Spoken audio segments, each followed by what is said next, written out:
Hello and welcome to, what is it? Let's take that again. Kevin. Yes. You can rewind time, right? I know we're live. Yeah, no, we can rewind but time. Let's try that again here. You can basically, Kevin can do anything. All right. Try that again. Hello and welcome to Adult Children with Emotionally Immature Podcasts. I'm your host, Spencer Crittenden, and joined with me, as always, is Kevin Day. What's up, Kevin? How's it going? Oh, it's going great today. It's going great today. I've been browsing that book a little bit, and there's been a lot, like not necessarily towards my parents, but just life in general that's really resonated with me. So I'm really glad you've introduced the world to this. Yeah, it's interesting. Because when I read it, it was very similar. Like, I probably think my parents had some issues with that. But when I was reading the book, it felt more convicting to me personally. It was like, oh, this is how you're emotionally immature, not like, obviously I saw how it happened to my parents and stuff, but it felt more clear. And that was not in the text of the book, but that's what the message I kept receiving was like, oh, here's a problem you have and a problem you have and a problem you have. And I was like, oh, this is very interesting. And then I started to I wonder if like the book is intended that way, where it's framing it, let's blame this person's parents as a pretext to get them to come to terms with problems that they have and ways to reframe, ways to solve them without getting into their baggage the same way, triggering their defense mechanisms. And that would be very interesting. Because I don't know. I saw go ahead. It's shown for me a lot of like, I don't know. I guess the way I'd put it is just like, hey, I'm doing the same thing that never works. And why do I keep doing this thing that never works? And here, this book is showing, like, uncannily describing this thing you do that never works. Mm-hmm. And it's been kind of refreshing to read that, like, hey, I'm not crazy here. This is like a common trap people fall into, and there's a reason for it. And, it's not your fault. But it still is, but it's not, Yeah, to me, it just feels really helpful in terms of like reframing a solution or something. I don't know. The whole thing about the four agreements and stuff. We are all the first agreement, as we all know, is we are all made of light or whatever the fuck.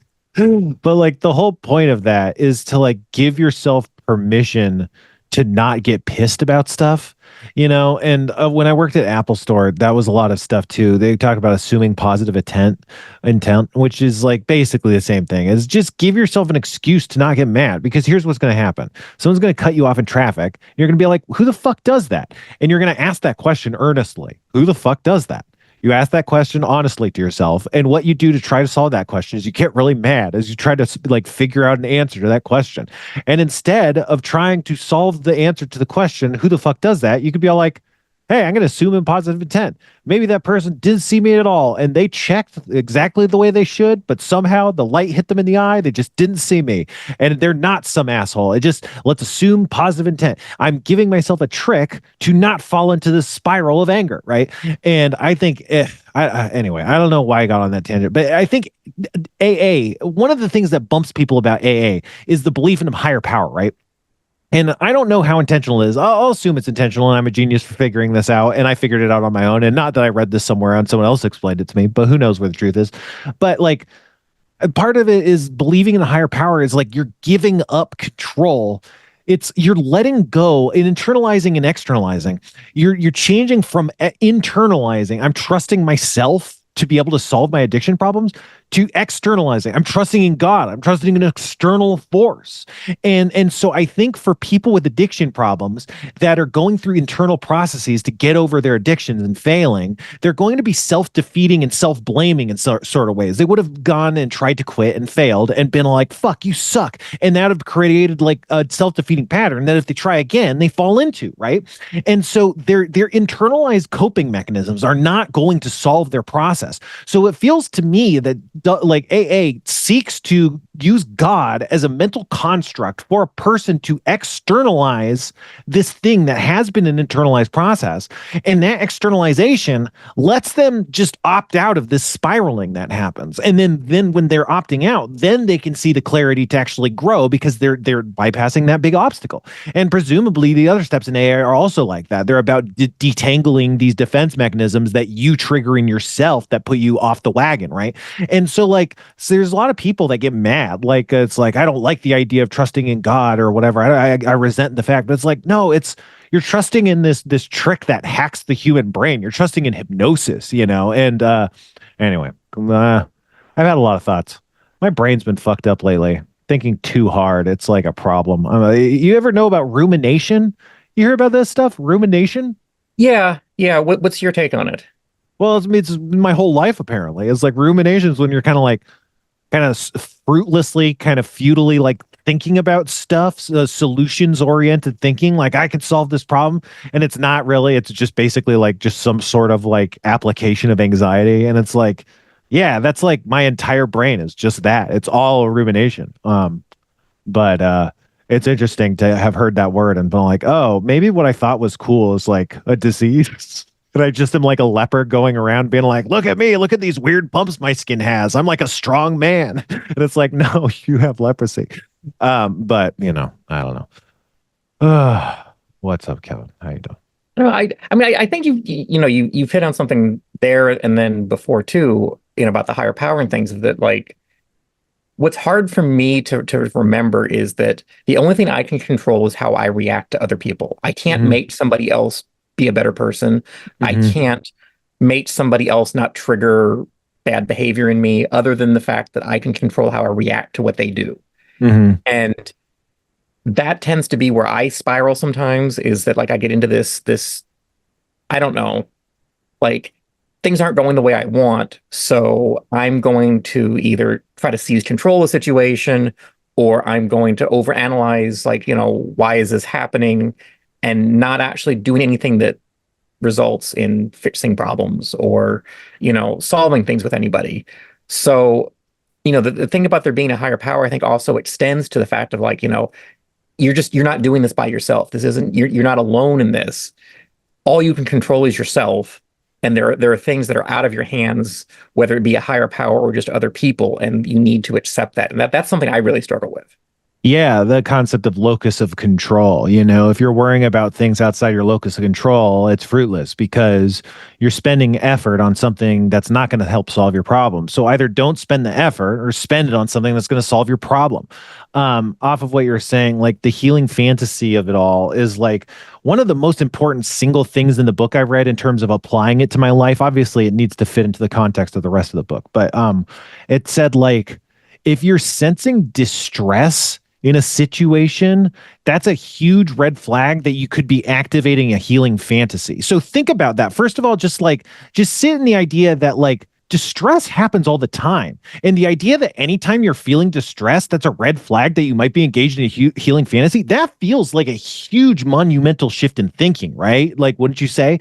So if you start to use that in terms of cognitive behavioral therapy or whatever, you're going to like intervene in these negative patterns with the thought, oh, distress is a signal that I might be doing a healing fantasy. If you start doing that and you start trying to do science on like what the fuck is the healing fantasy in this situation, it really starts like blowing your mind about like what you've been assuming without assuming. And and again, because it's like, man, I have distress all the time. And it doesn't feel like all of those are connected to the same thing, but someone telling you they are, that's so huge. And I have noticed that. It's maybe not everything in my life, but it's really interesting. Like one example for me is this is so stupid, but I don't like returning things at the store. I basically don't ever do it. I never have, I never will. And there's a healing fantasy that as someone who doesn't complain, I'm going to get rewarded for being the kind of person who doesn't complain. And when I think about the healing fantasy of being rewarded like that, obviously part of it is I'm not going to return the thing, but also part of it is if I return the thing or try to return the thing and they say no, I'm going to feel so terrible. And so having that thought and having distress in that moment is me constructing this healing fantasy of me doing the right thing and being rewarded for it by the customer service employee, which is insane because what I want to do is get my money back. And if I want to get my money back, I don't have to worry about them saying yes or no. I have to go and then they tell me no. And then I start to worry. Me worrying before that point has to do with the healing fantasy that I'm constructing based on my sense of self being tied up in this person who's accommodating and doesn't need support, right? And so again, like you wouldn't expect not returning items to relate to healing fantasies, right? But if you start to deconstruct things in this way, and again, maybe that's too aggressive, maybe that's not what experts would recommend or whatever, but it is a really interesting way to think. And yeah, so anyway, that's a big rant, huh? Yeah. Ugh. No, I mean it's a fallacy I fall for a lot too, of where, I feel like, the world should be just, and the people who are good should get good things to them. The people who are bad should get bad things happen to them. And when that doesn't happen, it's just this cognitive dissonance of like, wait a minute, this is not how the world's supposed to play out. Bad people should not get rewarded for being bad. And like, I invest all this time in helping people and doing things. Why is that not coming to me? And it's a real sometimes slap in the face of like, no, that's not how the world works. You're not owed anything today for something you did yesterday. That's done. I mean, hopefully the people that you've helped or you've been kind to or whatever, remember that and, pass it on to somebody else or do something good with it. But you're not owed anything. And that's a hard lesson to learn. Right. Yeah, like if you're upset about something not happening, it's like anything that didn't happen is like because enough wasn't done to achieve it. And maybe that's the case because it's impossible. Maybe it's, I can't just defy gravity, and so if that's my goal, I'm not achieving it. Or maybe I'm just not trying hard enough. Maybe I could discover anti-gravity. It's like those are possible outcomes. Maybe it's impossible. Maybe I haven't tried hard enough. But at the end of the day, you can get mad that something's impossible. You could get mad that you haven't tried hard enough, or you could get mad that something is unfair, that you haven't solved it, and so it's not that any of those are right or wrong. It's just that like what is the best to actually solve the problem versus like calm you down. Sometimes getting mad is like a way to kind of calm yourself down. It's just not efficient. So if all you want is to calm down in the moment, maybe doing something kind of toxic and bad, as long as it's not harming too many people or anybody, is fine. But it's all a matter. That's the thing. It's like, I don't know. Okay. So I was talking to my friend, and I've been thinking a lot about globalism because globalism is something that gets a bad rap or something. I don't know, whatever. But like, it's associated with right-wing conspiracies, associated with the idea of Jews, the globalism. It's just like a dog whistle. But globalism as the idea of like the establishment of a world market, right? The establishment of like this giant continual capital market is like interesting because on one hand, it seems like shouldn't we want that? Like, wouldn't that mean like a lack of boundaries and barriers and stuff? And like we're all one people, which we are. And yeah, like that's good. But then on the other hand, it's like, well, capitalism, it solves market efficiencies, and market efficiencies are everything that's good about the planet. So if you solve the market efficiency, then you're just subjecting everybody to the same market efficiency. And so everybody has the same set of winners and losers, whereas before everyone had local sets of winners and losers, which again is market efficiency, inefficiency. It creates anything good about life. So the market is globalizing because global forces seek to dominate capital, right? But also there's just a human urge to globalize, but not in a market way. Just like I mean, Kevin, you have a neighbor, right? And I have neighbors. Like, we have neighbors. If my neighbor got hurt, I would care a little bit more than if the person 3 doors down got hurt and 2 streets down. That's just kind of how it works a little bit. But like, you just care about certain people more. But the thing is, the internet has made that not true. Like, A person down the block can post a picture that I see, and then I can feel just like my real neighbor. And a person in another country can do that, and they feel like my real neighbor. And so we're now at a point where we are a global community. We are each other's neighbors, and like it is traumatizing the same way if you hear a gunshot in the next apartment, that's traumatizing. It's traumatizing to see a gunshot on your phone half a world away, because the community of humans has globalized, regardless of the market or whatever. But like, I feel like those are two different things, the globalization of the market and the globalization of humanity. And there isn't intention behind the globalization of humanity, but of course there's intention behind the globalization of the market because that's where all the fucking money is, right? But we don't even necessarily need a globalization of the market because that's what, again, market inefficiencies, like market inefficiencies create a lot of happiness and joy in people's lives, a lot of value. And so like, the end result of a global market to reduce inefficiencies, that's not good for people. But that's different than the goal that a lot of people do want to achieve, which is a goal of global community, which doesn't necessarily have to be a global market, like on all fronts. You could say, for instance, just imagine a world where we didn't sell gold globally. I don't know. That would be possible. That would be a global community that didn't have a global gold market, right? But the only forces that exist are trying to create a global market. They're not trying to create a global community.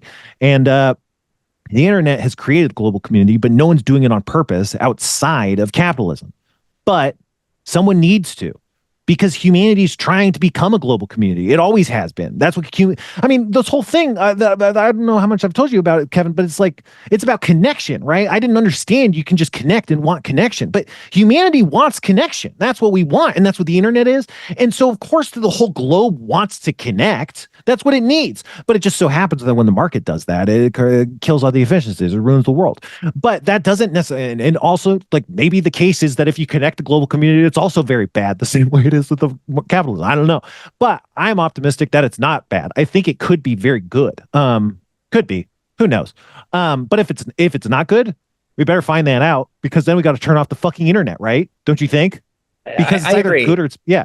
So No, yeah, go ahead. Sorry, I've talked so I think much. part of it is, my pet theory at least is that we don't like globalism as a society because we are inherently tribalistic. And we're tribalistic because you can keep an eye on your neighbor and know that if you're helping him, if you're coming to his aid when you hear a gunshot, he's going to be there to help you back. Where you don't have that same assurance for somebody across the planet. And you also don't know that, speaking purely capitalistically, are both sides playing fair? Is one side taking advantage of the other side without your knowledge? And you know that if it's within your tribe and if it's within your locality, and you can observe that everybody is chipping in, and the person who's not helping tend to the crops today is because he's sick, not because he's lazy, and stuff like that, where there's this just asymmetric amount of information about people on the other side of the planet. And I think that's what scares people. Mm-hmm.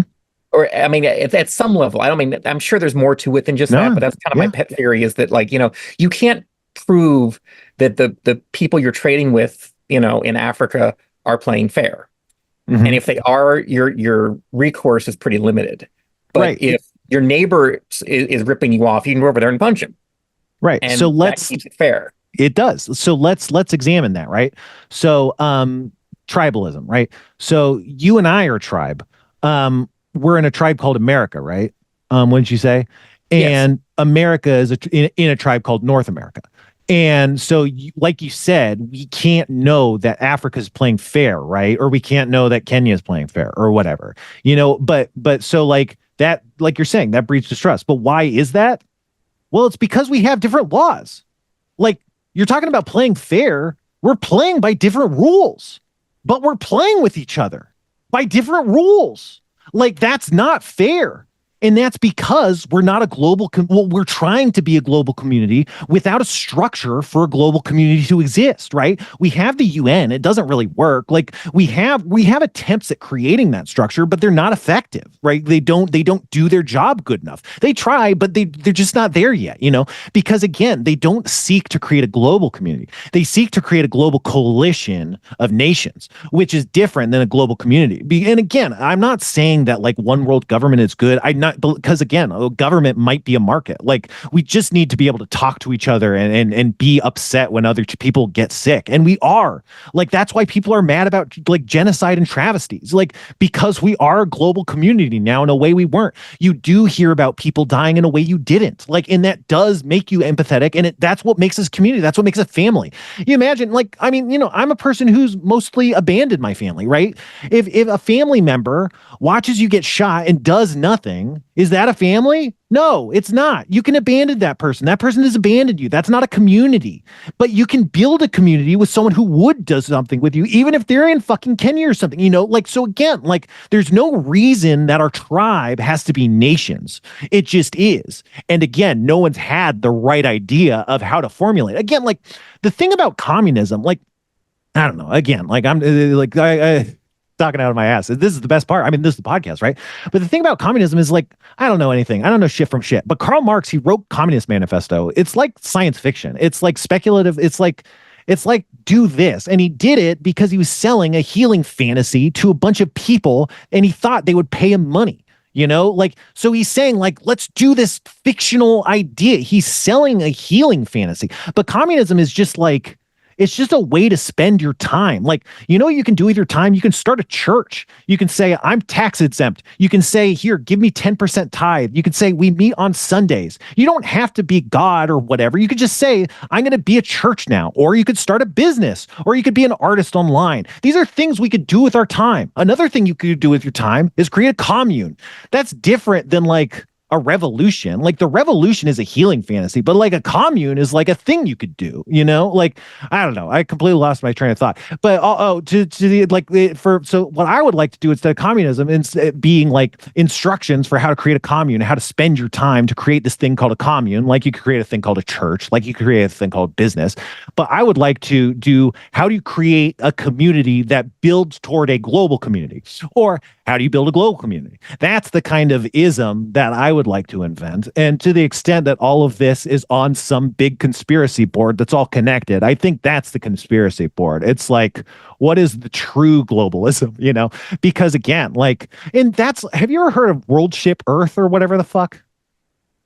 That sounds familiar. Yeah, I mean, there's like there's a bunch of hippie bullshit that's basically just like the Earth is a spaceship, man, and we're all on it. Just like, yeah, like we're here, like, and just like, but that's the thing, is like we are here, like spaceship Earth is, I think, just like, yeah, we're all like part of this one entity, and I think a global humanity is also part of that. And I think again, it's like, it's not in it, we're not trying to, like, it's not a structure I'm imposing on this. I think like humanity naturally wants to do that, and again, me as some super genius who loves describing things that no one understands except me because I'm a genius and God, like, I think that's what I'm seeing and slowly kind of coming around to describing. And I feel like, the Through Line podcast is also about a lot of that stuff too. Anyway, how is there so much time? How have I, like, what, I guess we started early, huh? just a couple minutes. Yeah. Yeah. Here's the thing. I didn't set the alarm in my Discord that there was it's all fine. I'm in a weird mood, you guys. I kind of didn't want to do a podcast. I was feeling very sad and depressed. I don't know. I don't know. I don't know. What? You're going to say something? What, Kevin? Do you think there's a limit to how big your tribe can be? Just like what I feel like is that there's a certain size at which all governments inevitably fall. There's a certain size in which you no longer feel brotherhood to the person next to you because your tribe is just so big, you can't possibly know everybody. Mm-hmm. And like, I feel like, kind of like how crazy politics has become lately in this country and things like that, it's sort of been a result of that. Is that like, it's too big, it's too many people, that it's so easy to call anybody that you disagree with as one of them, and like we're creating sub tribes and sub societies. And how do you balance people's need for having like a smaller, like in group that they feel connected to, while still wanting that globalism level of collective good? Yeah, exactly. I mean, we are just a couple of idiots, right? Like we're not. I don't know. No, I think it is an open question. If we can actually successfully be a global community, maybe we do need smaller limits. Like if this is like lag or something, maybe there's not enough bandwidth, for the whole thing, right? Maybe it just doesn't work like that. Maybe it short circuits humans' brains, and maybe that's what we're living through right now, right? But it's more likely the case that there are current structures preventing the natural growth that's trying to happen, and that's fucking things up. But that natural growth is possible. It's mostly being inhibited by these structures, right? And so, to the extent that capitalism is the source of all the world's problems, I think it does that by preventing people from organizing, right? And it does that by leveraging tribalism against each other, by creating and minting different castes and classes based around access to different forms of capital and different forms of identity, which different forms of identity essentially grant you access to different forms of capital. But there's like, you could be identity through like, oh, white people get this, but you could be identity through like, oh, the printing press people get the printing press. There that's a more economic versus more identity, like access to capital, if you will. But all of this, like this tribalism, forces us into little teams to vie for power, and like we're going among the ranks like a bunch of court, aristocrats, like bickering in the court of the main hall. We're kind of vying for intrigue and power. Instead of being like, wait, all of us could just kill the king, right? And so by like separating us into groups with cross interests, like that's how capitalism keeps us down, right? Yeah. But I think that just there's no intentionality to create a global community. And again, maybe that's not the solution, because like maybe we need more hierarchy where it's like, which again, like the UN is kind of hierarchical, right? It's like, it's not saying like we're the same as a nation, but you have the nations, they have their laws, and also they come to the UN. It's kind of hierarchical. And so maybe that's the thing, is that I was just thinking that, how Reddit has flair. And so again, if we're a global community, it's probably the internet, right? Is the organizing principle, because that's what makes us together. It's not that we're neighbors, it's that we're internet neighbors. But I think like maybe the tribes are flair, and it's like Pinterest, where it's like, these are the things, these are like just the mascots I'm picking. And so I would be Mega Man, and you would be, the spider co shot checker or something. And those like, and you could have maybe 20 flares or whatever, but then that's like, and the thing is, because that's kind of how we organize online. It's just like who we want to talk to and what we want to talk about, right? And so like maybe that's the new organization, and then each flare has its own rules or something. I don't know, but the point is like maybe there are smaller communities, and then we just have to figure out how to organize those and how to organize them in a larger structure that's fair. Because again, the global stage is not fair. It's very unfair. So again, but or maybe it's just, again, like me and my friend, we were once talking about the plan, and the idea of the plan is like building third space, and it's kind of like indivisible groups, where it's like seeding this idea of like, here's how you can make action groups and seed communities, where the plan is just like you create your own chapter of the plan, and you get someone else to create theirs, and you keep seeding the plan until everyone's involved in the plan. And once everyone's involved in the plan, then you have a global community, because they're all in the plan. So like that's one idea, but that's the idea is like, what if here's some intentionality to this? Because again, I think that's something that's missing. Obviously is missing, because like you can't infect the whole world with one meme, like you can't. But anyway, what you can infect the whole world with, Kevin, is What's that? soda. That's a nice segue. That's right. Oh yes. Thanks, Gastonod, for the music. I wonder how Gastonod's doing. I've not heard from him in a while. I haven't either. Check in on him. I really should. I should message him. I will. Gastonod, we love you. I got Pepsi Lime. You sent me this, Kevin. I think you did. No, did you? No, you were gonna send me it, but I think I found it.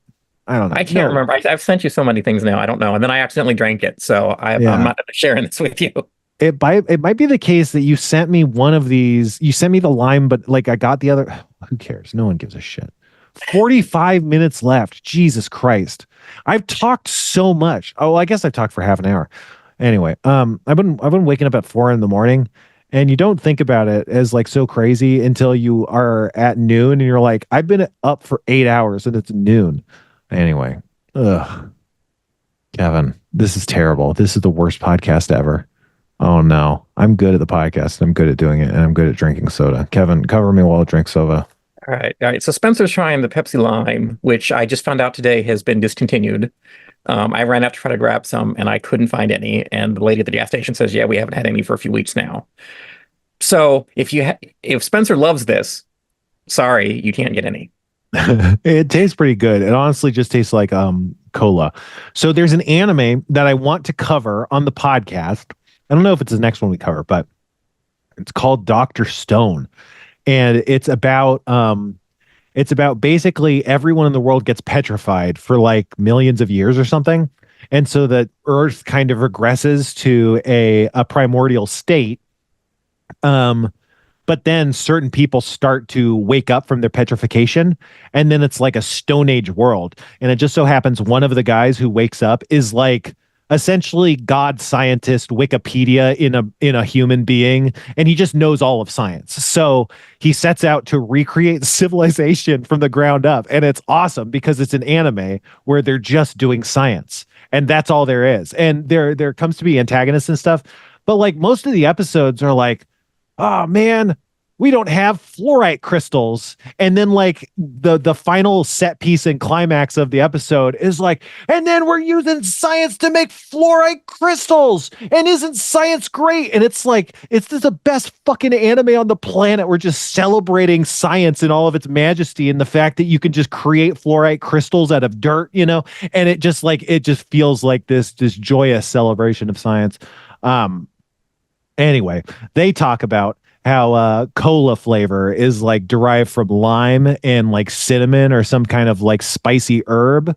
And so the lime slides in very evenly under the cola because lime kind of that kind of acid is like a very natural flavor of the cola profile. It's like half. It's like the cold half of the cold and warm that combines to create cola. You get a bit of the essential oils that are like more limey, you know, kind of the lime kind of rind lime. Jesus Christ. Oh, I'm good at doing the podcast, but it's bad. I feel so bad. I don't know. Thanks, Moon Wizard. The Moon Wizard tuned into the Discord, and he was asking about the anime we were talking about, it, which is Dr. Stone. It's good to do a podcast like you're doing a live stream, I found, because most people listening want to hear you answer one person's specific question. But no shade, Moon Wizard. We love you. But thanks for tuning in. But I am actually, for whatever reason, really psychologically cowed by the fact I did not alert my Discord to the fact that we're streaming. But you have your Discord alerted to that fact. What are they saying, huh? Can they validate me? Let's see here. This is terrible. This is that happens. Interesting. And they're also calling us the Soda Clan. Yeah. I like the Soda Clan. Yeah. Clans are made up of families with a totem. Mm-hmm. Maybe soda is our totem. But that's the thing. Like, you know, people have talked about like the idea of utopias based around ideologies, right? It's like if you have conflicting beliefs, then you separate. But people who believe in the same like ideas, then they govern themselves by the same rules, and they all agree with it or whatever. You know, I don't know that I go for that, but that's something that has been pitched. But the idea, it's like, yeah, we organize around this totem, and that kind of determines how we do. And if you don't like it, you find another totem. There's plenty. There's like a whole globe of them. You know, that's an interesting idea. We're doing it. You know, we're doing it. Maybe this is the start. A Straub Home Video is where it starts. You know, it could be. I mean, this is either the start of something new and amazing or the end of civilization. Yeah. Well, we're here anyway, so you might as well, you know, figure it out. But yeah, I don't know. You know, obviously Harmontown was great, and it wouldn't have been better if my ideas were favored. But I do think it would have been interesting to follow a thread of what if Harmontown was really about thinking about futurism, you know, and going to the moon, and like how you would organize a moon society.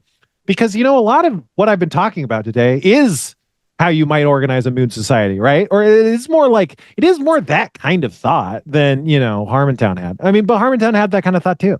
Anyway, We should go to some emails, huh? What were you gonna say? You were gonna say something cool. I could tell. No, I really wasn't. I could tell. No, no, but yeah, we should go to the moon too. I mean, it's not, the whole idea of the moon colony, all that from the early days of Harmontown, I think really is very much along the lines of what we've just been talking about here of like, hey, if we're going to start this whole civilization thing over again and create a small little tribe, what have we learned from this? Hmm. And I don't know what we've learned from this, like every time I think I've like figured out how to make better society, I'm wrong. I don't know that if you put me in charge and said, Kevin, you're in charge of the moon colony, go show us how this is done. I don't think I'd do any better than what we've got right here. Yeah. I mean, what we got right here is not bad. We just don't have enough money to support ourselves, but maybe on the moon we would, so maybe it would work.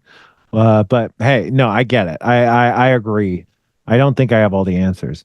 But you know, it's certainly fun to pretend I do. Or I don't know. I was trying to I who knows? I still have been thinking about going to into politics and stuff, but I definitely need to think about it a lot more. But What's holding you back? Like a what lot of what's stuff.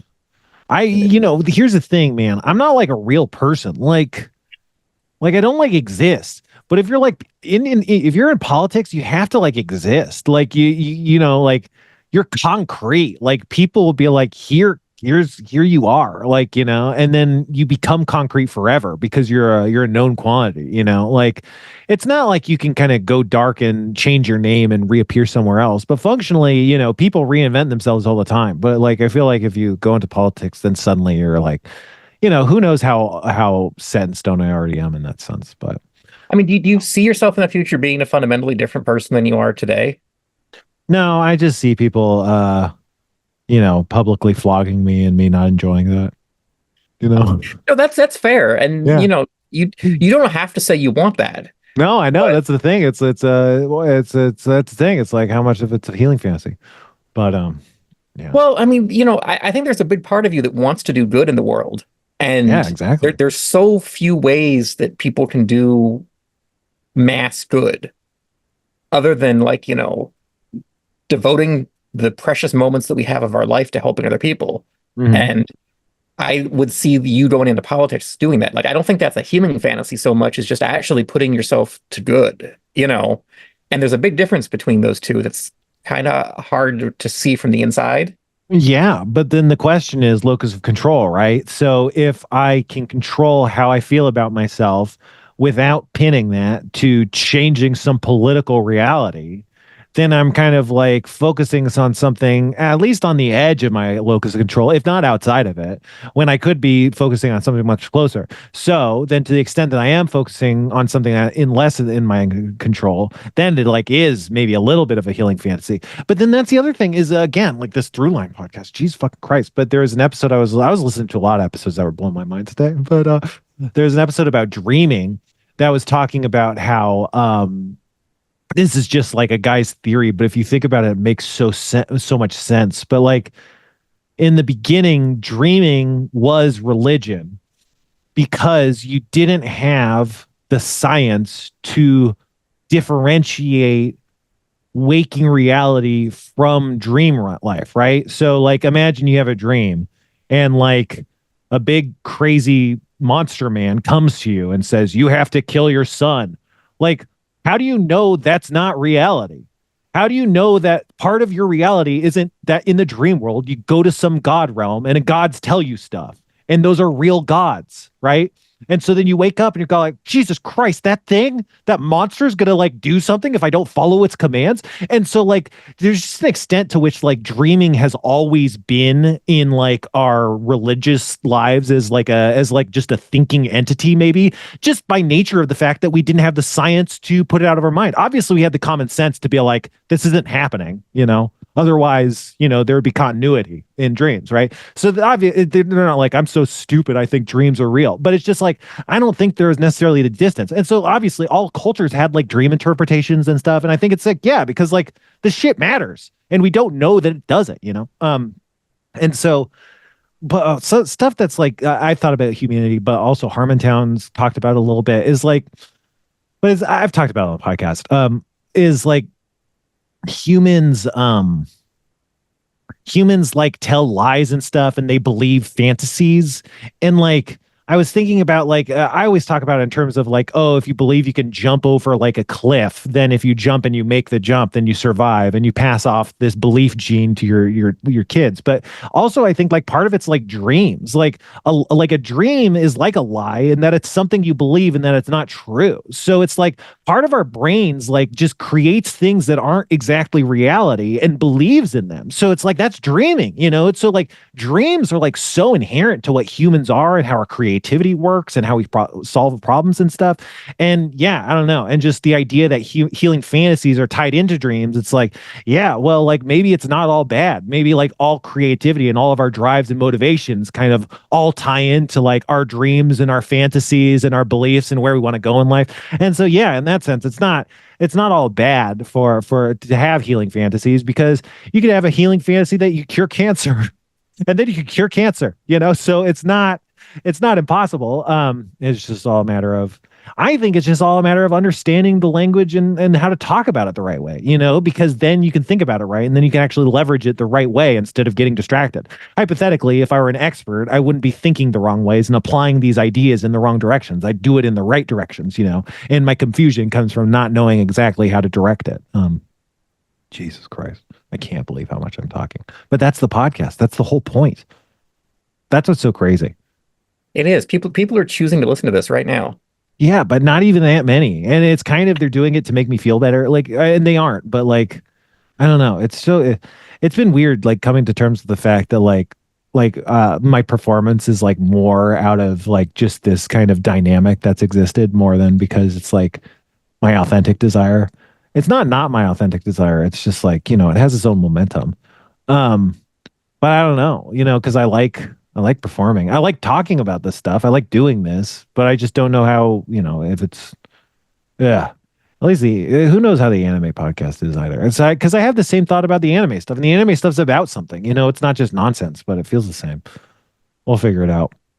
Um, Brian Bass writes that he likes the Abed's Corner. He caught it on the Spotify video. Did you guys know you can watch these podcasts on video? Check us out on Spotify or thathappenspod.com, or you can watch video episodes live. Is live the right answer? Not live isn't. You can watch them. When you watch something, it's almost like it's live before you, but it was taped beforehand, right? Right. But you can watch us live too if you go to Right, shophomevideo.com on Sunday nights. right, And you can watch us like within 2 seconds of being live, you know. right. That's I not don't- live either. It's technically not yeah, live. there is like a 2 second tape delay, but still. Yeah. Oh boy. All right. Chris writes, I thought considering the unbelievable stories of Kevin, it would be fun if there was a segment like the British show, Would I Lie to You? The premise is someone is given a card with the truth or a lie, and they have to trick the other team into guessing wrong. I'm not sure how it worked. There should be fun shenanigans where instead of you guessing, Kevin would tell a story every week and the audience votes on if it's true or not. They have to tune in every week to tune in next week to find out. That actually is a really cool idea. What do you think? Do you like I that could get idea? behind that. Yeah. I mean, I would need to think of some really good, like, I don't think I can come up with them off the cuff and be convincing, Yeah. but Yeah. I think I can come up with some very convincing stories that would be equally believable as truth or fiction. Hmm. Yeah. Yeah, I'd be down for trying that. Man, so I signed up for a bunch of dating apps and stuff, and I'm getting more hits now, and I assume it's because I lost weight, but who knows? I'm trying to take better pictures and stuff.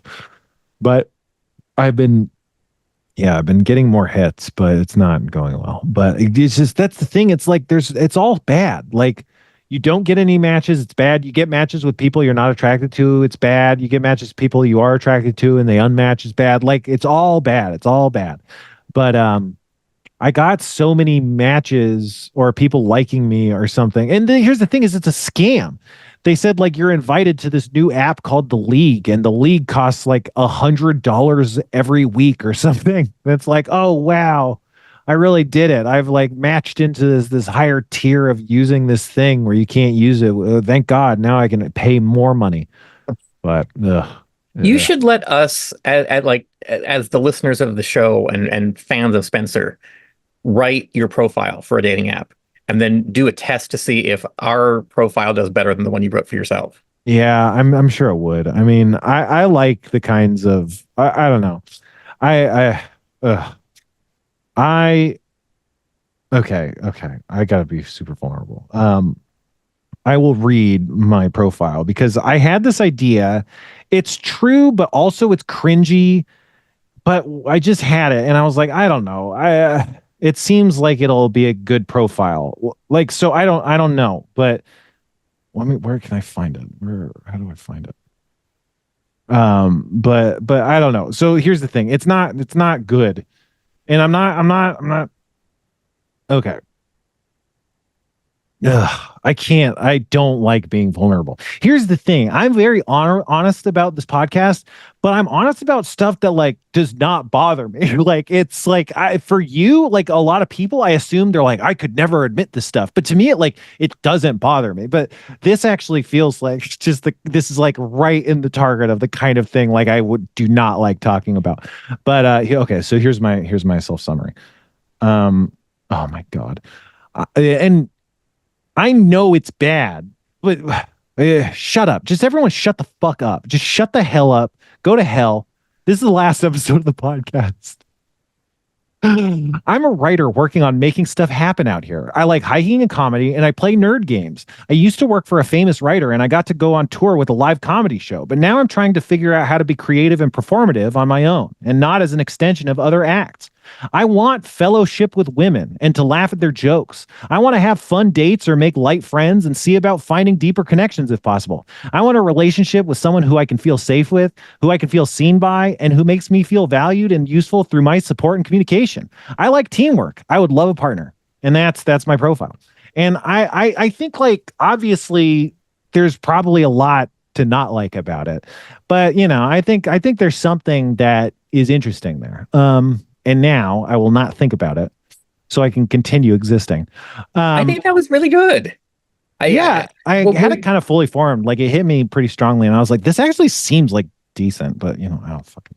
It's obviously way too earnest and it's not very funny. But here's the thing is I think it's very funny how earnest it is. Like because I had like again, like I had the thought I want fellowship with women to laugh at their jokes. Like that came into my head and I was like, that's true, but it's also like so stupid and funny. Like it feels condescending, you know. I don't know, but it's like it is true also. It's like I don't know, like I had that thought when I was like a lot of my close friends my whole life have been women. And so like I've been very comfortable like being and like hanging around women and just like talking and laughing and stuff.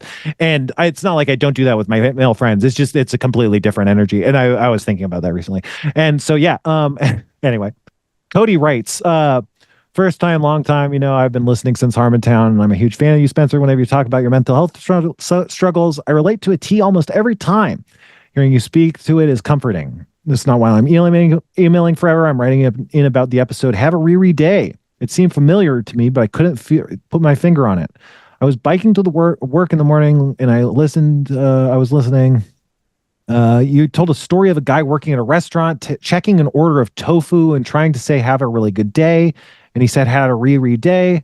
I bugged out upon hearing this. It took a second to hit me, but I had a weird, surreal deja vu moment like I had lived it. I stopped biking and rewound the podcast to hear it again. I did fucking live it. I put it all together and remembered my homie John doing just that. And I know he's a fan of Harmontown, Spencer, and that happens. I was one of the cackling coworkers. He hadn't downloaded the episode or seen the title yet when I texted him to confirm that he emailed the story. It was a surreal and beautiful moment. Weird and small world sometimes. Anyway, thanks for the podcast. I miss the D&D, but I get it's a lot of work. Keep doing your thing. I love you guys. Everything sucks. What's the point? Kill me, Cody. Hell yeah. That's what it's all about. I mean, that's the thing. It's like we want to connect to people, right? It's like connection. It's just exciting when it happens. And now we could just be happy about it. I don't know. It's great. What a good podcast. Oh, I changed my mind. It's a good podcast now. Oh, here's the thing, Kevin. Like, that's the thing. It's like your mind can just change in a second. You can go from being in a good mood to a bad mood and a bad mood to a good mood. It's like fucked up. Like, I feel like again, like the real trick is just hacking your brain. Like, can you imagine if you could just be all like, I'm so sad. Let me just like find this trick that makes me happy. You know, I don't know. I mean, I guess that's what drugs are. Jesus Christ, that's depressing. Uh, what's up, Kevin? How are you feeling? I'm doing good. I'm doing good. Um, I couldn't find the Pepsi Lime, but I got from my childhood the Clearly Canadians. Like when I was in high school, me and a friend every day would walk to the gas station and buy these things like three or four at a time. Hmm. And I'm so excited to see these back now. So I'm going to take a sip while you read another email, I All think. right, Kevin, let us know how it tastes. Kevin's gonna rinse down some Clearly Canadian. He's shaking off his hand because I And think the lid was too hot and it burned his hand. it kind of exploded all over me when I Oh, opened it. okay. Yeah. I thought it burned him. I was mistaken. What flavor are you going for? I've got country raspberry. Country. That sounds pretty good. Man, Costco used to have something called frosted lemonade where it was like a lemon slushy and it was so good. And they stopped having it and I miss that. How is it? How's it taste? It's more artificial than I remember it being, Hmm. but I don't know if that's a different recipe or if it's just rose-colored glasses. It's been Yeah. a long time since I've had one of these. It tastes fake sugary now, Hmm. but it still has that same like I'll still finish this for sure. Like this is total nostalgia for me. Yeah. Yeah, I gotta imagine that when you're a kid, you're not so good at telling apart the different sweeteners that exist. So yeah, it might just be like you're better at telling it. But also, I mean, they did use different sugars in high fructose corn syrup now, so it's like, yeah, it might be different too, right? Yeah. And the it erupting when you open it up definitely happened as we walked home from the gas station every time. So yeah, it's pure nostalgia at this point. Damn, I wonder if you sent me. I mean, I wonder if you sent. I feel like you've sent me one of those at one point, but I can't remember. Who knows? I don't know, but if not, I will send you some and we can try all Hmm. the flavors. Yeah. Peach is my Anyway, favorite. yeah, peach soda is so good. Peach is a great flavor. Oh, yeah, like that Mountain Dew, the summer flavor. It was the peach lemonade. That was pretty Yeah, good. It's that not as was. good as the other one, but it's because it's less peachy. But man, I've been getting that one a lot just because it's peach and lemons. Oh boy. It's weird drinking soda and then artificial sweetener. It's like it confuses your taste buds and it all just tastes bad. It's like the real sugar tastes bad because you had a diet last time and the diet tastes bad because you had real last time. It's weird. Anyway, Ryan writes, I appreciated and related to your segment on Madam Web. I was the whole time I was thinking about how I've only seen Fast and Furious 5 and 6, but I enjoyed them because people are trying to make a movie out of a ridiculous premise, but it's way different than this is so bad. I'm enjoying making fun of it. And then Kevin brought up the Fifth Element. I totally agree. Um, so, he agrees with you basically. And he liked Abed's Corner. We got to bring back Abed's Corner. God damn it. How's Abed? Has he been doing shows lately? He hasn't. He was going to do one maybe this week, but that didn't work out. So I'm hoping maybe next week he does one. Damn. Yeah, we got to get him cornered. We got to corner that bitch. All right. Nathan writes, hello, Spencer and Kevin. And hi, if there's currently a guest. Sorry, no dice. I'm Nathan. I'm from Australia, if it matters. I love your podcast. I enjoy the soda. I'd love for you to try snacks. I'll send you Aussie snacks. You might not prefer to receive things. I'll tell Kevin what to get. You don't have to try Vegemite. Yeah, he says you got to spread it lightly with butter. But that's the thing. I would spread it lightly with butter. I think that could work because here's the thing: when you have butter, you want a little salt, and Vegemite seems super salty. It is. Um, I actually like Vegemite. It's just people do too much and then it's bad. You have yeah, to get the right balance of it. yeah. Um, Hold on. I'm getting an email. Can you fill? Yes. All right. So I also got Clearly Canadian Summer Strawberry that I am really excited to try because this one I don't remember being an option. I'm very carefully opening this so it doesn't explode this time. Hmm. And oh, it smells so much like strawberries. Like not Yeah, the artificial strawberry, like it smells like the leaves of strawberry plants, like it actually smells like a strawberry. that's great. I love that. That's a great Yeah. description too. Like when you've cut open a fresh strawberry and there's like that white crystally part in the center, that super sweet, like it's almost pure sugar, but it's got that Yeah, floral bit to it. yeah. A That's what floral this smells like. sugar. Yeah, Yeah. definitely. Like nectary. Kevin's drinking. Kevin's It's thinking. it, it's a very faint flavor for how much smell there was to it, which is a little surprising. Like I was Kevin's expecting it to just stinking. knock me out with strawberry flavor, and it's kind of tastes like water. but Isn't it? it That's smells depressing. nice. Yeah, I hate that when there's like a big scent gap between the scent and the flavor. Um, yeah. Anyway, I was wondering when's the first time you tried Vegemite? Um, it's been a while, but actually I tried Marmite first, which is the Hmm. British version. And Yeah. then I tried Vegemite to compare the two. Yeah. Um, and I gotta be honest, I think I like Marmite better. Hmm. Um, Marmite tastes more like if you were to distill Guinness beer into bouillon cubes and then lick one of those, that's what Marmite tastes like. Yeah, yeah. Where Vegemite, it's just more malty. I don't know. It's hard. It's a more undefinable flavor for me, I think. Yeah, And I think I preferred. I'll eat both, but I think I preferred Marmite. for sure. Yeah, the first time I tried Vegemite, I was in like Germany. I was in Brussels. What did you think? Well, I was buying bread from a man in Brussels. He was um he was 6'4" and full of muscle. I said, "Do you speak of my language?" And he just smiled and gave me a Vegemite sandwich. And he said, "I come from a land down under where the beer does flow and the men chunder." And so I had it. It was really good. I really liked it. It was a great sandwich. That was such a long setup for that joke. I love that. Yeah, when I said I got an email, that was me trying to look up the song lyrics.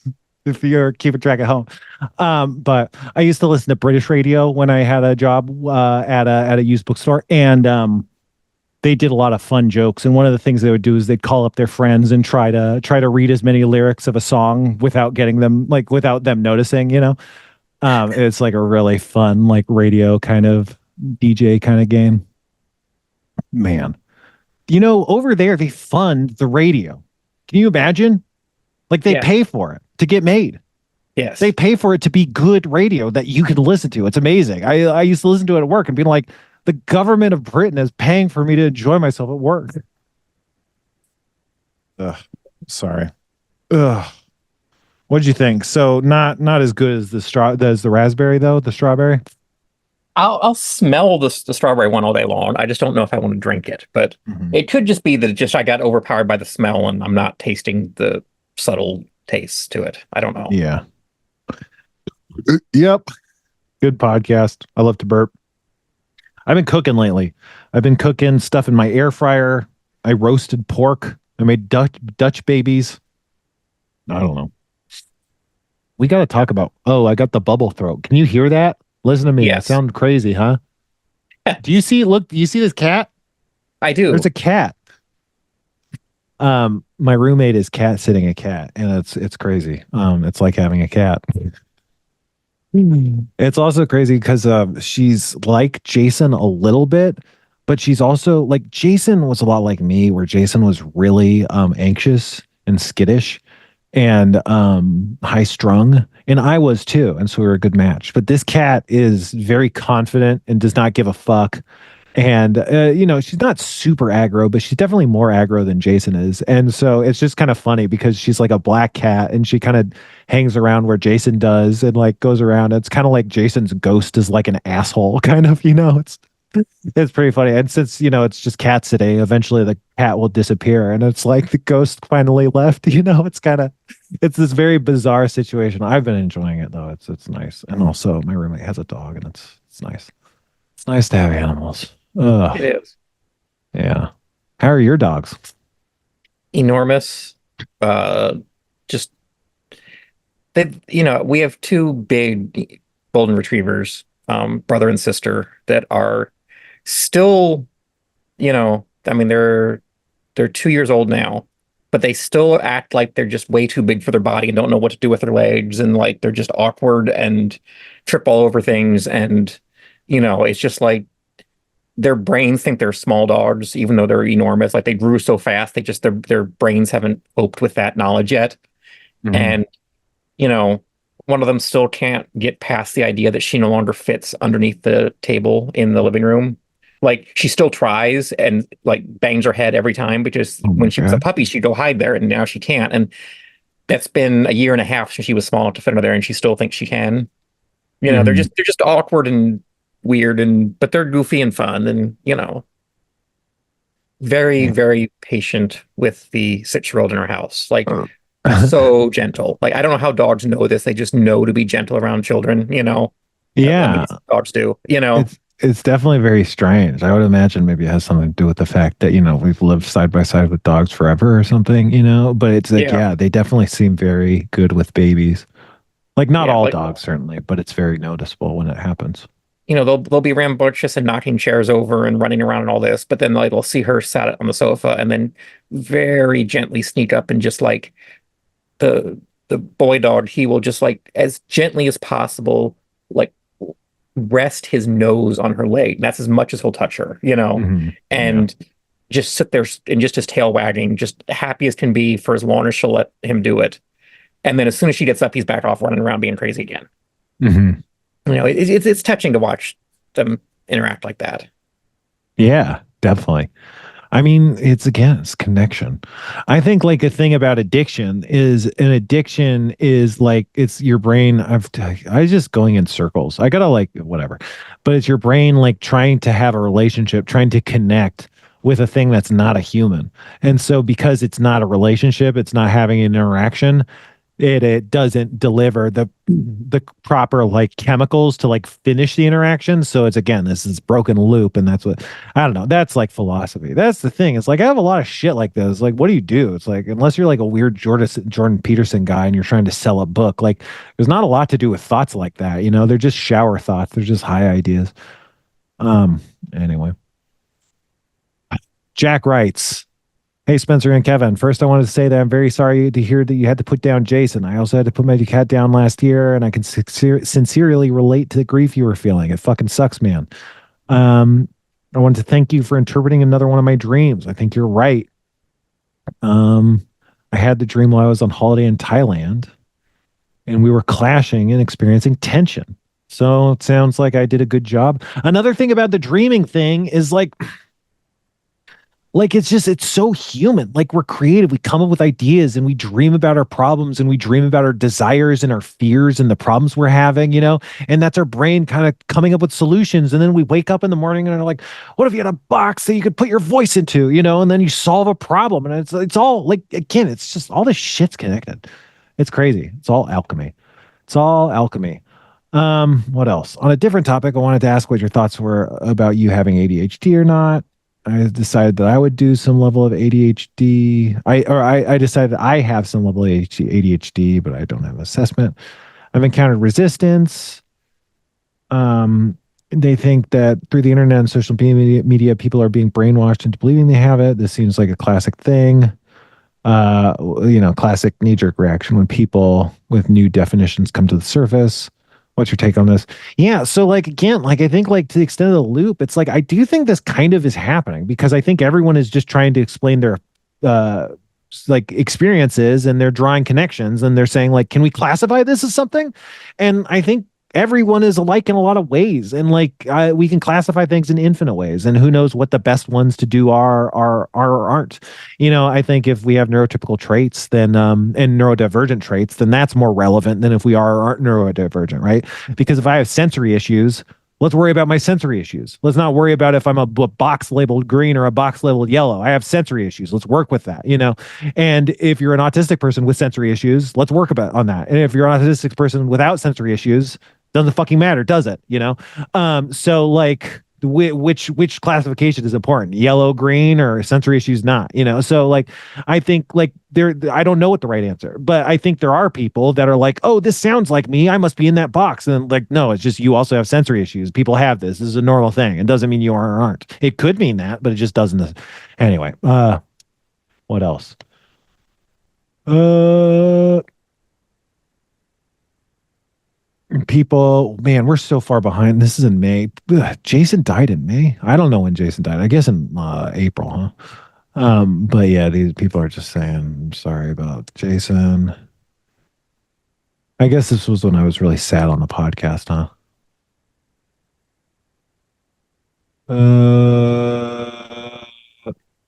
A guy named Thupaman wrote us.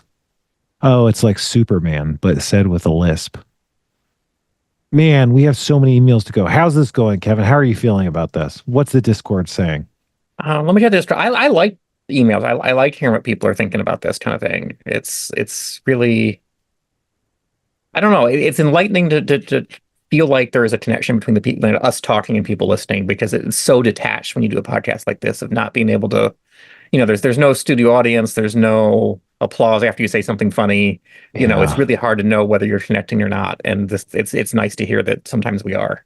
That's the thing. I was thinking about it. Like a bunch of people are TikTok kind of sucks because people talk on a whole video and you listen to 3 seconds of video and then you leave a comment and then they make a video responding to your comment.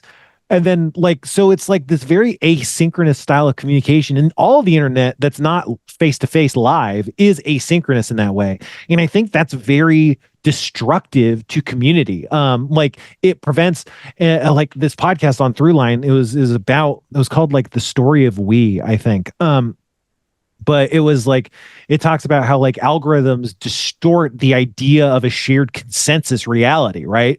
Like we imagine that we're seeing the same things on our phone, but we aren't. We're seeing things that the algorithm thinks we're seeing, so it distorts this Plato's cave effect that we're all in these different realities, and so like if we want to communicate on a global thing, we have to really be level, and this asynchronous connection is taking us away from that. And so like how, again, if we're going to organize online, how can we make communication less asynchronous and still organize it? Because you can't have synchronous communication with a million people. That's not possible, right? That's screaming. But the Throughline podcast is really good, you guys. Like, I think everybody should listen to it. Christian Turner writes, I'm glad you brought back Chat GPT for the Christmas episode. I'd love to hear from Robot Jeff again. You should interview Gastonod. I love the hypodepresso rants. Do you remember the hypodepresso rants? Those were harsh, but effective, I think. Hypodepressive rants powered by Chat GPT. Oh man, Suba Wadwani has been emailing us again. He sent us a meme about TikTok podcast growth. He sent us a video. He hasn't heard back from us. Oh, he finally gave up. In April, he gave up. Okay, good. Thanks, Suba. All right, Christian emailed us again. He wants a dream interpretation, or she, I don't know. They want a dream interpretation. In the dream, I was just looking down at my chest and stomach. I would take a pinch of skin from my belly and thumb and forefinger of both hands and tear it like a flower, ripping an opening of about an inch or two. Black stuff was coming out of the hole. I would push around the hole like a large pimple, and what came out was a mush of insect bodies, half crushed and dead. I was repulsed. I did this 3 times before the dream ended. It was a nightmare, more sad than anything. I don't know. My knee-jerk instinct is it's just about introspection. Like it's about you're finding stuff about yourself that you're not liking. It could be that you're finding yourself engaging with behaviors that you aren't liking. Maybe if you yelled at your spouse, you might be like, "What is this like this goo that's like spewing out of my body?" That's kind of like a way you could interpret that. But another one is just mortality. Like you just like I could die. Those seem like two strong interpretations, but yeah, just kind of introspection, kind of inner turmoil. You have any thoughts off of that, Kevin? No, I mean, I thought the same thing of like, fear of learning something about yourself, maybe, Yeah. Or fear of discovering that you're not who you claim to be or want to be, or something like that. Yeah, or like a lack of balance between your inner and outer selves. If your outside is ripping apart and your inside is disgusting to you, that kind of thing. But yeah, in terms of like the desire of the dream, the desire isn't super clear from that text I received. Like I didn't know if they wanted to do that or they hated that they were doing that, because they said they ripped it open, but it's not clear if they liked it or they were kind of horrifyingly being forced to or whatever. So, but if you're doing it of your own volition, it's like, yeah, this is something I'm choosing to do. It's not comfortable for me, but if it's like your hands are moving on their own, maybe. Anyway, it's important to understand the desires and what you want to happen in a dream, because that kind of colors the symbols. Because like you look at a bird, right? And the bird, you go like, oh man, that bird looks great, and that's like, oh, that's symbolizing freedom and like being able to do what you want, right? But the bird is like exploding, it just symbolizes something else. So like, and then if you want to catch the bird or you want to be the bird, those mean different things. So your desire and intention are important for interpretation. uh I like it though. I like how dreaming fits a lot on my conspiracy board of all this thing because I like the power of dreams without being super like like meta like literal about them. But the idea that they're just kind of like tarot cards where you can kind of use them to explore your inner world is like very fun to me. Okay. Travis writes, I'm a digital artist who would like to help you to design some shirts. Oh, I think Travis reached out to me before. Shit. Yeah, we got to engage you. Okay, well, We got to make we merge. got to do it. Yeah, we got to make fucking merch. I want a shirt that says laws are fake, people are real. Is that too pretentious? Anyway, I would wear that. yeah, I think it's kind of pretentious, but it's also like, yeah, man, laws are fake and people are real. Like that's the thing. Like, I don't know. I just like it. I don't know. I think I say things that are cool, and I don't know how to be important enough that people think they're cool. Does that make sense? Yes. I cut my hair like before the show. Man, maybe I gotta get diagnosed for bipolar. Like I feel very bipolar this episode, but maybe it's caffeine. But I cut my own hair right before I took a shower. I cut about 7 inches off of it, and yeah, I like it. It's not well done. I probably got to get someone to clean it up, but I like it. Do you feel Oh, some kind of like cathartic release after doing that, or was there meaning behind that? yeah, I think not on purpose, but yeah, maybe. I do like people always talk about that, like traumas in your hair, and like there's like in this is like an anime trope. I think it's a Western thing too, but it's definitely a really explicit anime trope that girls cut their hair after they break up with a guy in anime. Like also they cut their hair when they grow up, like a girl that like hasn't grown up, like to kind of show that she's become a woman or whatever. They kind of cut their hair short as a trope. But I feel a little bit like that. I kind of think like I'm gonna get my hair cut shorter. This is like a stage one sort of thing. Um, because it's like right now it scans as the same length as it used to, just less crazy. Like where there's probably going to be people who don't notice that my hair was cut. And then from there, if I knock about 6 or 7 more inches off of it, then it'll be like uh I don't even know, like short long hair, like slicked back hair length. And Yeah. that's long for guys, but that's not like long hair. And so I could go, and then I could even go shorter than that too. So it's like I'm kind of thinking about going in steps and just seeing what it does. My hair is kind of curly, and so when I cut it, it kind of curls. So I don't want to just, oh shit, oh God, it's open. Kevin, Phil, I gotta clean my desk. Okay. Well, Spencer's made a mess Oh here. boy. We've We got need about a 2 minutes sound cue left. for that. Yeah. I have one more drink that is another memory from my childhood, which is called Cheerwine, which is mostly only Oh, sold in like the Cheerwine's so good. Southeast US, but it's like they're spreading more now than they had before. Like I can buy this locally now where I couldn't It's five because years of ago. hipsters. You know how hipsters are like, we want like Mexican Coke or whatever. It's like, so people just want Cheerwine. So it's like hipsters are making it available. Yeah, so I mean, I would describe it as just like concentrated cherry, like cherry in pure soda form. It's I don't know, it probably like looks red or brown maybe to on the camera, but it's actually this like shocking red color. Um, it smells a lot like cherries and not artificial cherry too much. It's probably not the most authentic cherry out there, but it doesn't just smell like cough syrup like a lot of cherry drinks do, I think. I got Um, Pepsi Lime in the bonus keyboard. oh no. Okay, that's the episode title. Um, Go ahead. Cheerwine has cola flavors in it, but cherry cola has a lot higher cola, notes and less cherry. Cheerwine has a lot more cherry notes. It's like the opposite. If there's Coke, if there's cherry Coke, this is more like a Coke cherry or something. I really like Cheerwine a lot. Yeah, it comes across first as just being a cherry drink, and then with it, there's all these like complex afternotes that are kind of cola like. kind of Yeah, Dr. Pepper exactly. They're like. various spices. It's you can't really I can't really put my finger on exactly what it's trying to be after the cherry flavor, but I like it. Hmm. It's undefinable in the same way that say Pepsi is undefinable. Like it's not. It tastes like Pepsi. Cheerwine tastes like cheerwine, which doesn't help. I know, but it tastes like cherry soda with something pleasant after that. It's really nice. I really like it. It has like serious brown flavors. Um, Man, I'm gonna have to throw out this bonus keyboard, I think. Oh boy, it's really cheap as shit, but hey. Man, I'm so good at podcasting. I can podcast while cleaning up a spill. This is an incredible skill. You can't get this anywhere else. It's not like every other podcast has spilled on air during the podcast and not cut it out. Oh boy. Pib Extra is a soda I really enjoy, and I would say Pib Extra tastes a lot like Cheerwine. Although again, Pib Extra has more cola notes than Cheerwine, but is closer to Cheerwine than it is to Cherry Coke.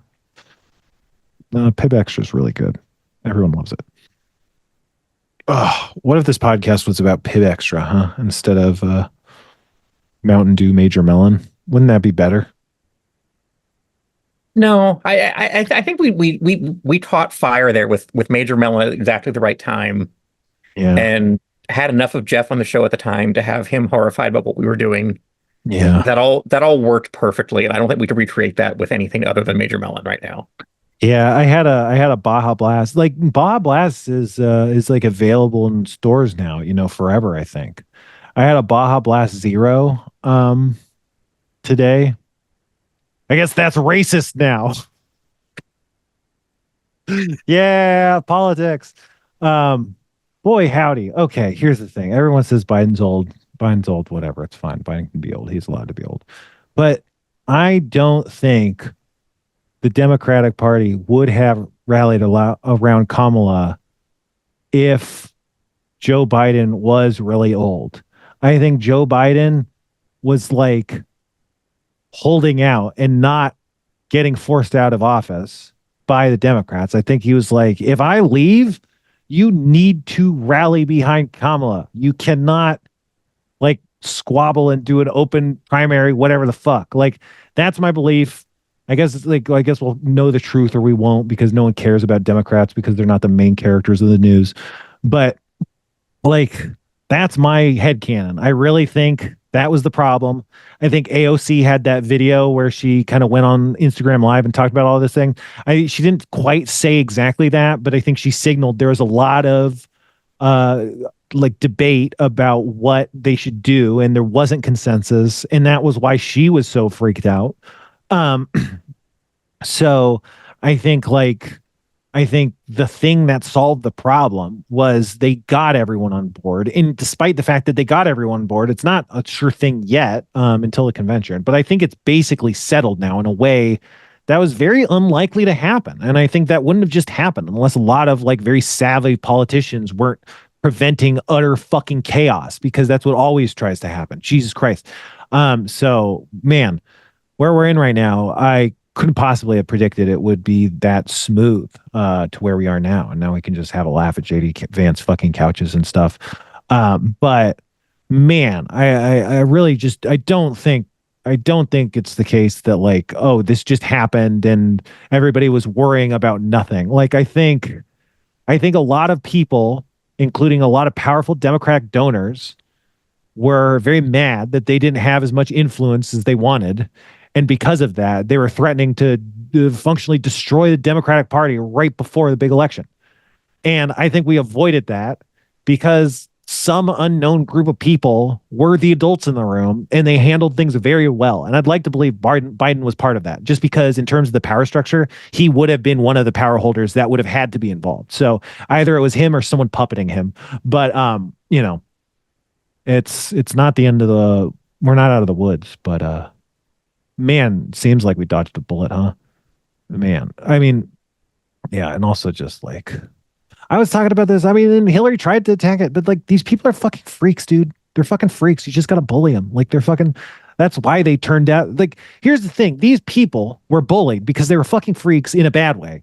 I knew a lot of people that were freaks in a good way that shouldn't have been bullied, so I'm not saying that, but there's people that were freaks in the bad way and they were bullied. And then they went on to join society where you're not allowed to bully people.